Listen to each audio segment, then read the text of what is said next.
What's the most out of touch thing you've heard a person say? During a break room discussion on how one of my coworkers was having to go on food stamps because the job didn't pay enough, the new CEO, who for the first and last time decided to have lunch in the break room, dropped this gem. "Yeah, I know what you mean. We had to let our second nanny go.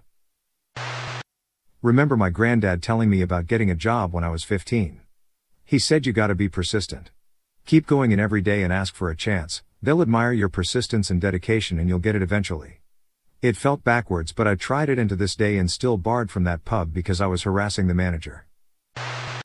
When a guy on the Am I the A-hole subreddit was upset his wife was making him babysit their infant too much, so he and his mom told her there'd be no more going out. He said him going out all the time was different than her going out, and when asked for clarification he said because she's better at changing diapers and getting the baby to sleep.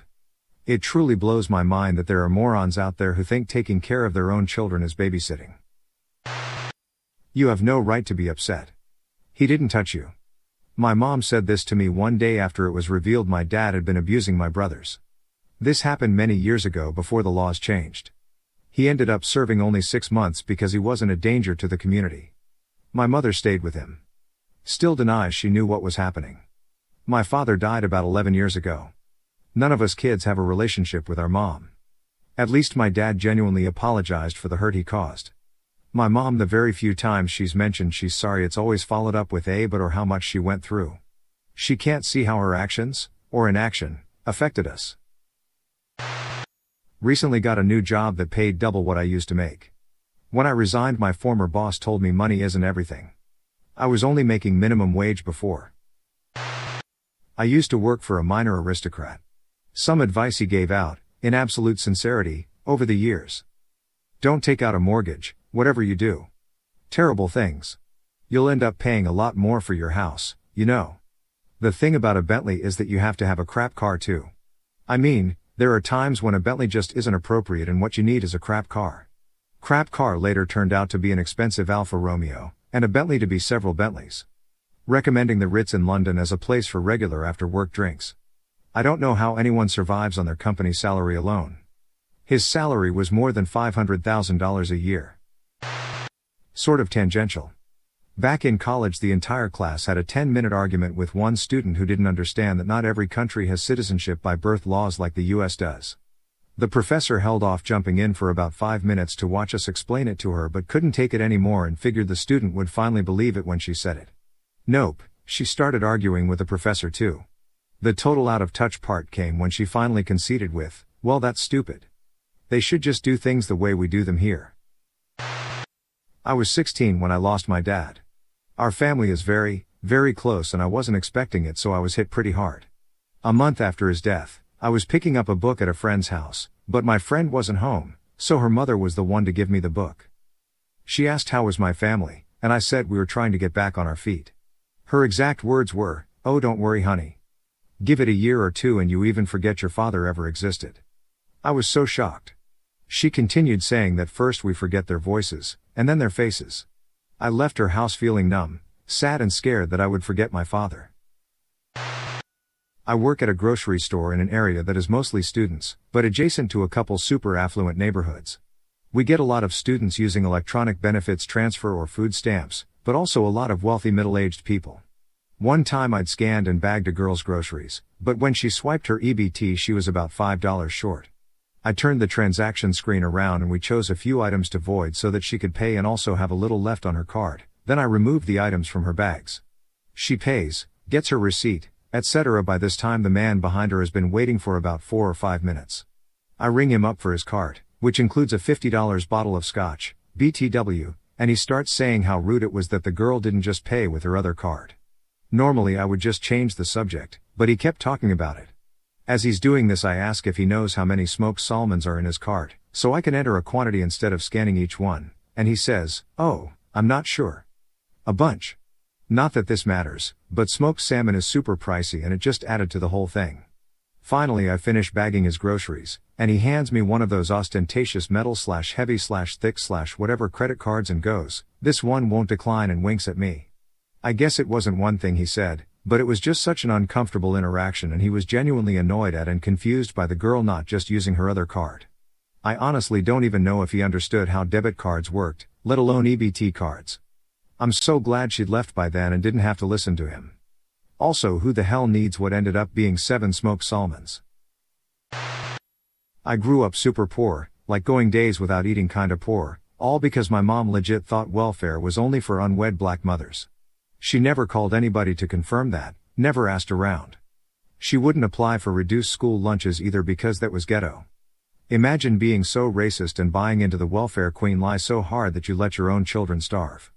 I don't know why you would go to a community college when you can go to a university, said by a high school guidance counselor giving a lecture on college admissions essays and applications in my senior AP English class after I asked naively if there's anything I had to do for community college. Turns out I had other classmates in the same boat who wanted to know too but felt too embarrassed to ask. Anyways, I went to community college to get my prerequisites out of the way and got my associate's degree. Then transferred into university for a competitive nursing program.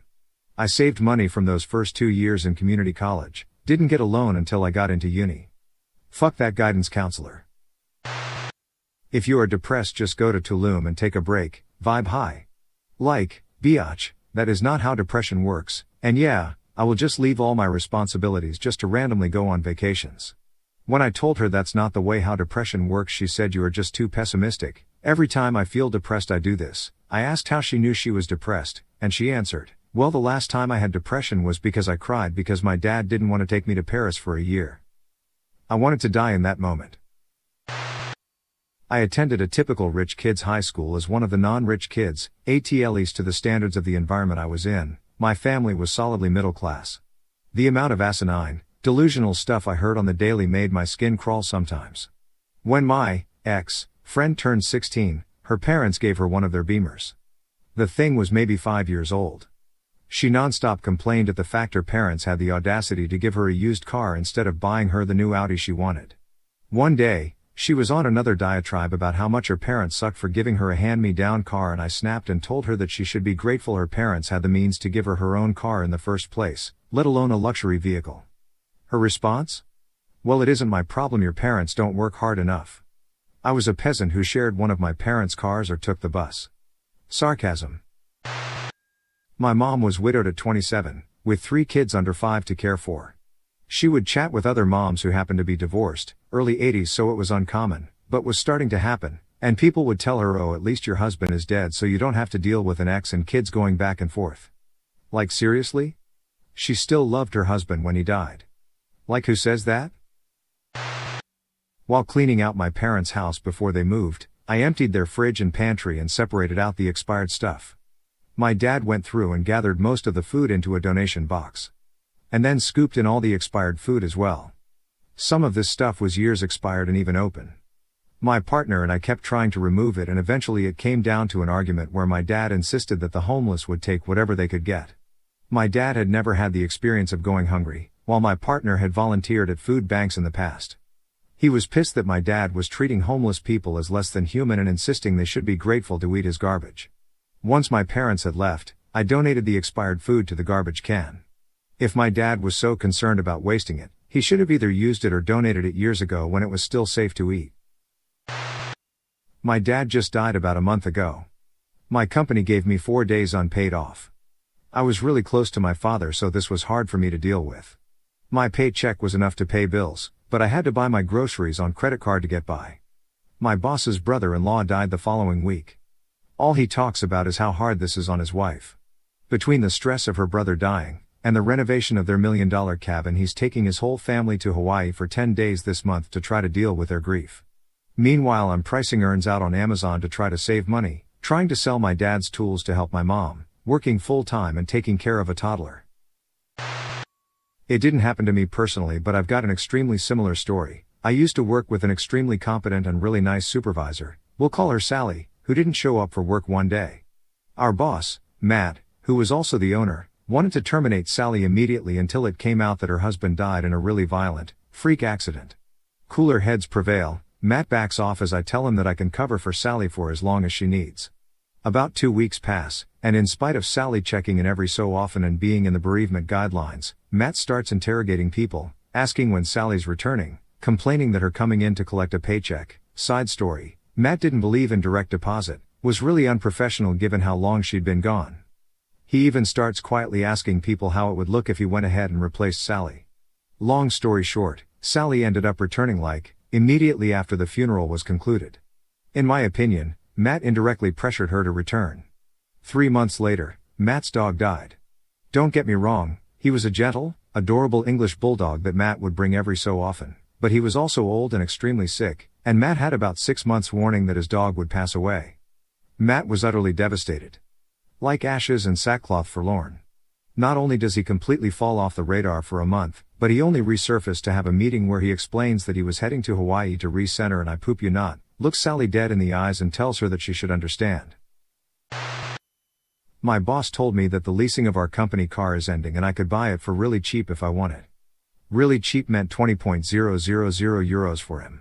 He pays me 750 euros a month, I'm still in training, that's why it's so little, and I live on my own and have a car, so basically I'd have to work about 2 years for this really cheap car without spending a cent on anything.